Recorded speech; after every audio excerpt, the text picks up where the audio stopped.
Hey everybody, what is going on? I hope you guys are all doing well, and welcome to another tutorial video. In this video, I'll be explaining to you guys how you can trade on Cash App, so let's get right into it. Now, as you can see, currently at the moment, I am not using Cash App. I'm using the support site because Cash App is not available in my region, so I'm not able to show you guys exactly how that is done.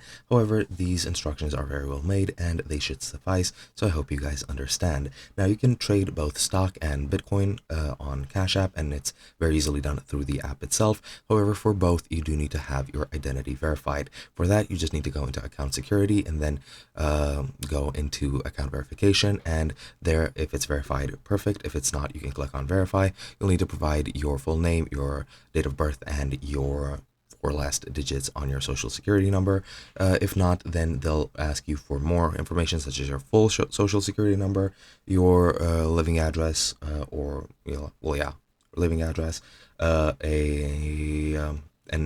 image or a photo of your photo ID, which should be valid. And yeah, that's pretty much it. So once it's verified, you can then begin trading. To trade stock, you just need to tap on investing on the home screen. Then in the search bar, enter a company name or their ticker symbol.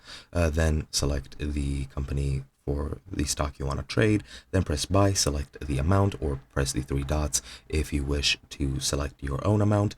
Then follow the prompts they will give you to verify your information if you haven't already, and then confirm using your PIN or Touch ID, and you should be good to go. Other than that, if you want to trade Bitcoin, you just need to go to the Bitcoin section. You'll see a chart with the activity of Bitcoin, how valuable it is throughout time, and you just need to click on buy, and you'll be able to buy Bitcoin and sell it over there as well. And that's pretty much it. Hope you guys enjoyed, and I'll be seeing you guys in another video.